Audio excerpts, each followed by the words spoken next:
बानू बानू म्हणतात ती तूच ना? वय तुम्हासनी म्या ओळखलं.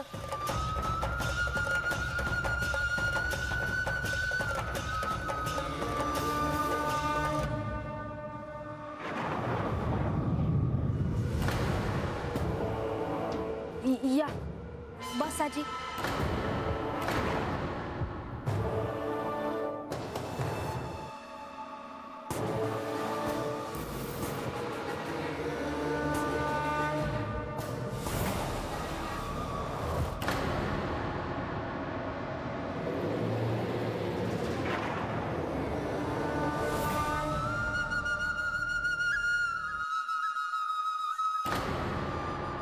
श्री खंडेरायांना त्यांच्या एका भक्ताने घोंगडी भेट दिली होती. दिवस रात्र ते ती अंगावर घेऊन फिरायचे.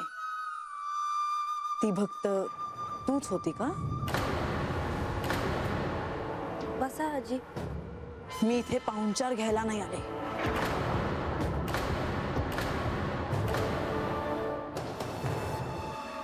पण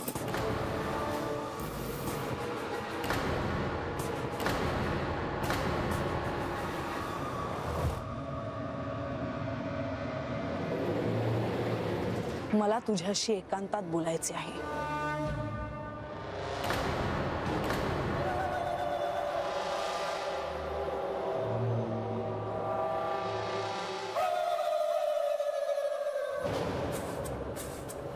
थांब.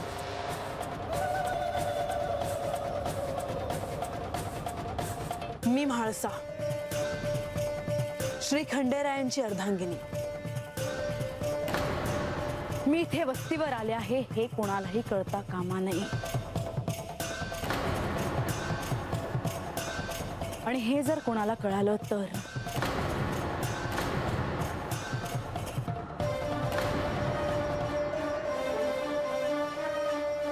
वय नाही सांगणार.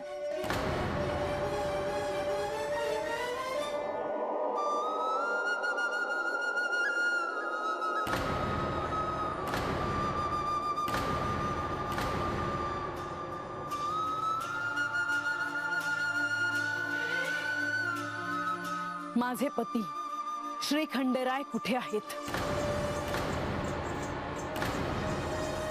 देव देव हात नाहीत. तू कोणाशी बोलते आहेस याचं भान असू दे. खोटं बोलू नकोस. नाही जी, देव खरंच हात नाहीत.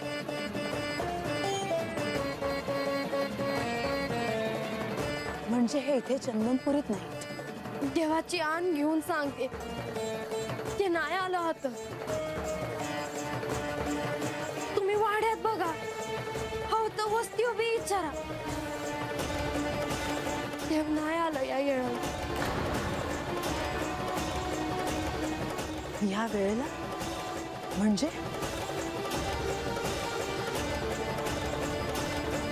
आधीच्या वेळेला वचन दिल्याप्रमाणे देव आलं होतं. वचन? केव्हा?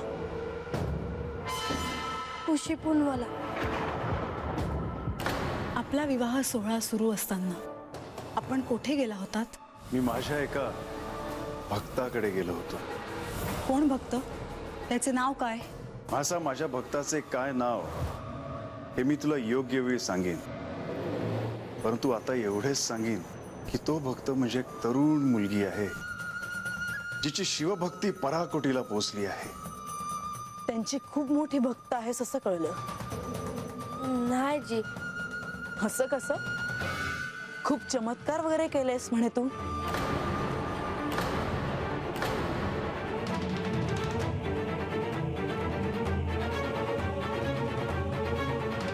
तू त्यांची केवळ भक्तच आहेस की आणखीन काय? माझं त्यांच्याशी लग्न झालेलं असतानाही तुला त्यांच्याशी लग्न करायचं आहे का?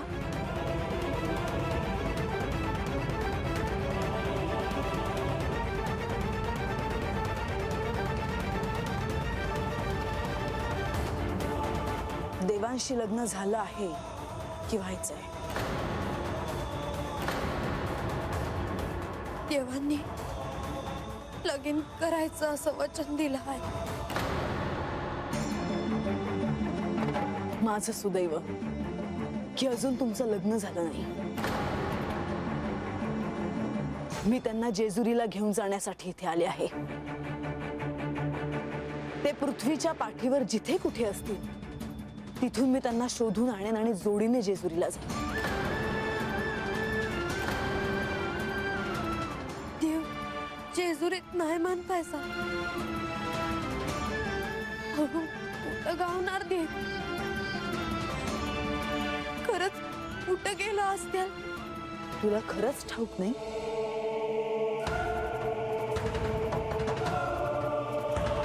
देव जेजुरीत नाही, आता नाही. खरंच कुठं गेलं देव माझं?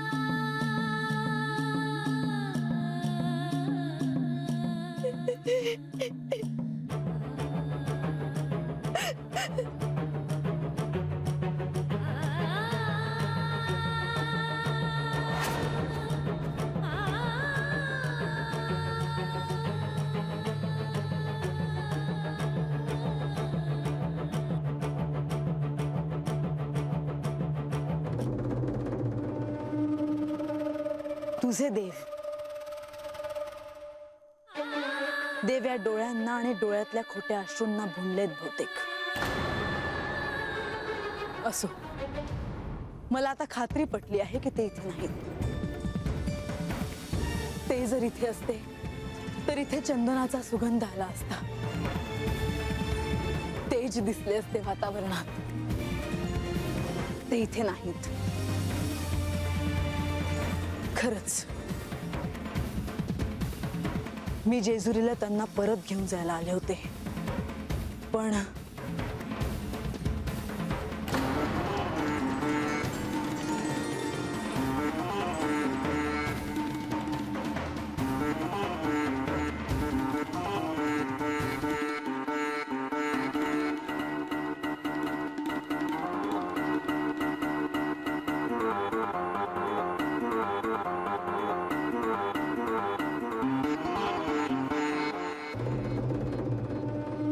मी आलेच आहे इथवर तर खूप गोष्टी आहेत मनात.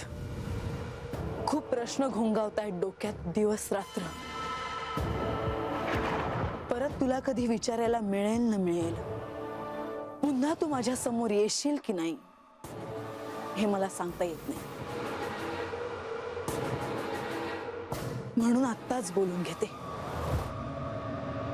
माझं मन मोकळं होणार नाही, पण बोलले नाही तर आयुष्यभर ही खंत राहील माझ्या मनात की मी का बोलले नाही.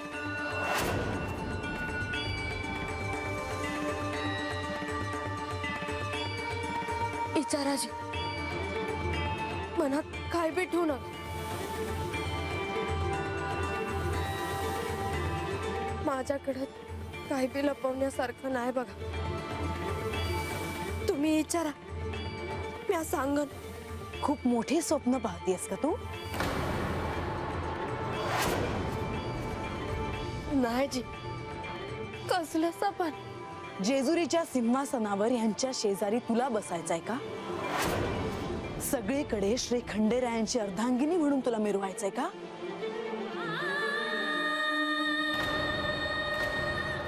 खूप व्याकुळ झालीयस का ऐश्वर्यात लोळण्यासाठी? नाही जी. कसला मोह आहे तुला? सत्तेचा, संपत्तीचा, कीर्तीचा? कसला? कसलाच नाही जी. काय हवं तुला? सोनं, चांदी, माणिक, मोती, हिरे, उंची वस्त्र, प्रत्येक दिवशी पंचपक्वान्न, विलासी आयुष्य? नाही. मला यातलं काय बी न गमाय. श्री खंडेराय, श्री मार्तंड भैरव तुला मिळावेत असं काय केलंयस तू? भक्ती. त्यांची भक्ती केली आहे म्या. यो जीव यो जीव ठेवला आहे त्यांच्या पायाशी.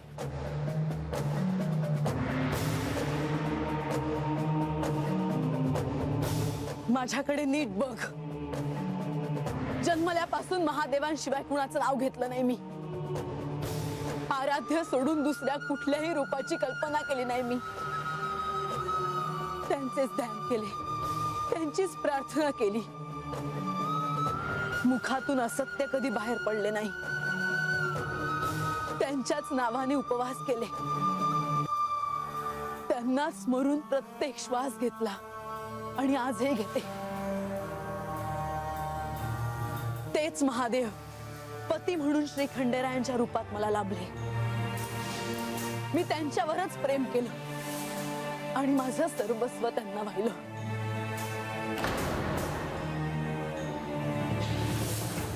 या निसर्गात माणसाचे मन वाचता येईल अशी काही पद्धत असेल तर माझे मन कुणीही वाचावे. त्यात एकच नाव दिसेल, श्री खंडेराय. श्री खंडेराय. श्री खंडेराय. श्री खंडेराय. श्री खंडेराय आणि श्री खंडेराय. मी म्हाळसा, त्यांची अर्धांगिनी. त्यांना मिळवणं एवढं सोपं वाटतं तुला? तर ते तर मला कवाच मिळालं आहे. माझा अपमान करते आहेस तू.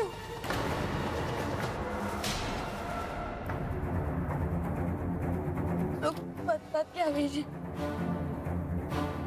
तुमच्या एवढी मोठी नाही, रानात राहणारी साधी माणसं आम्ही. काम करता करता 30 रात देवाचं ध्यान केलं आणि नंतर देवाचं येडच लागलं. देव माझ्या भक्तीला धावून आलं. देवानं दर्शन दिलं मला. माझी इच्छा म्हणून आता घरला आले, काबळावर बसले. माझ्या हात 4 घास दिवस म्हणून खाल्लं. माझ्या या हातानं पूजा केली मी त्यांची.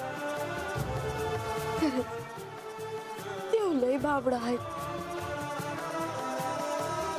मला त्यांना भेटता यावं म्हणून त्यांनी मला खडावा दिल्या. त्या खडावा घालून मी त्यासनी करे पठारावर भेटले. मन भर पतूर देव बोलले, बानू मी तुझ्याकडे येणार आहे. माझ्याकडं? आपण विवाह करू आणि दुसरीकडे कुठेतरी राहू. या डोळ्यात त्यांचं रूप असं साठवून ठेवलंय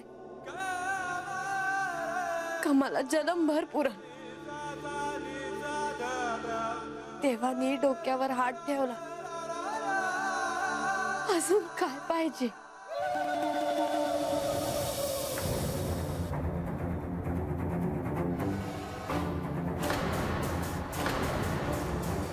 हे तुला भेटत राहिले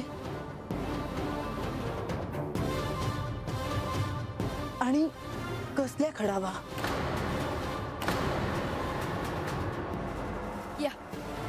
या धावते.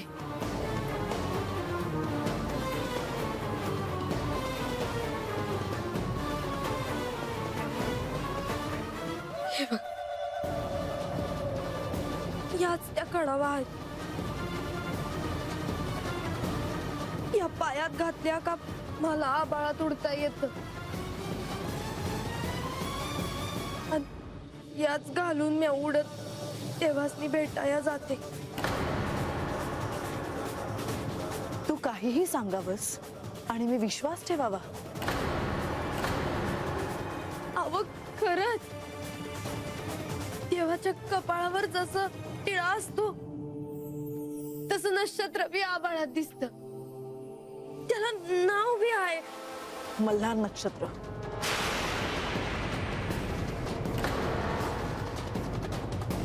तुम्हासनी कुणी सांगितलं? देवानं. ते कसले सांगतायत? माझ्या विश्वासातले एकच आहेत, नारद मुनी. त्यांनी सांगितलं मला. अव ते तर माझं गुरु.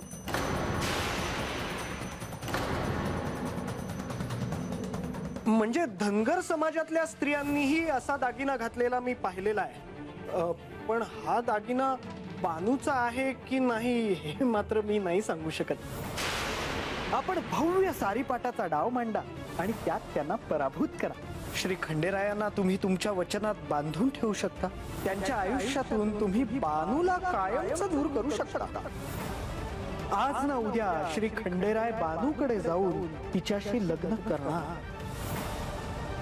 आणि तुमच्यासाठी जेजुरी गडावर सवत घेऊन येईल. कारस्थान, विश्वासघात, डावपेच, फसवणूक.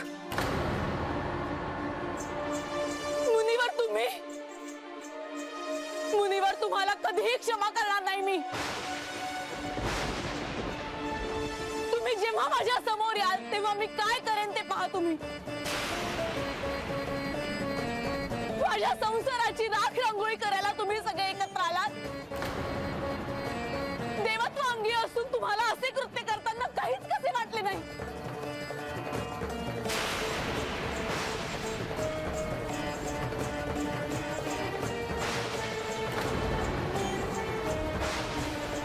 नारायण नारायण.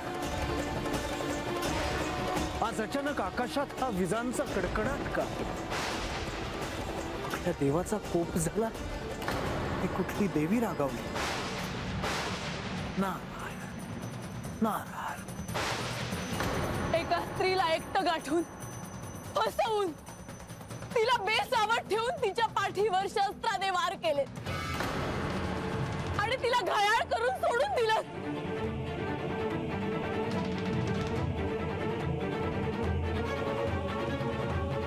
आणि त्यात तूही सहभागी होतीस. एक स्त्री असून दुसऱ्या स्त्रीचा संसार मोडलास तू. तुमच्या पायाच्या धुळीची विसर नाही हो मला. या देवाची भाबडी भक्ती करत आले.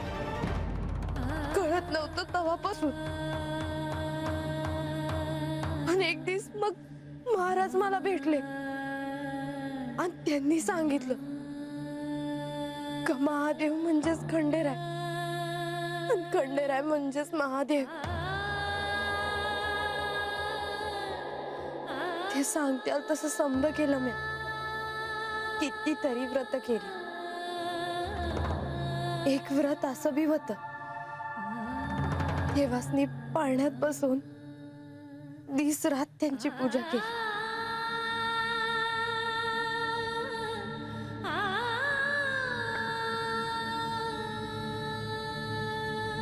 ते माझ्या सहवासात असतानाही तुझाच विचार करत होते. बोलायचे माझ्याशी, मात्र मनात तू असायचीस. नाही जी, खरंच देव लय भोळ भाबडा आहे. त्यांच्या भोळेपणाचा सगळ्यांनी आणि तू लाभ घेतलास, पण आता नाही.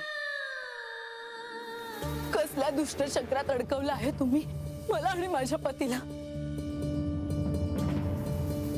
कुठल्या घोर अरण्यात अडकले असतील ते. कसल्या कष्टात असतील माझे पती. मला त्यांना शोधलंच पाहिजे. मला त्यांना जेजुरीला घेऊन गेलंच पाहिजे.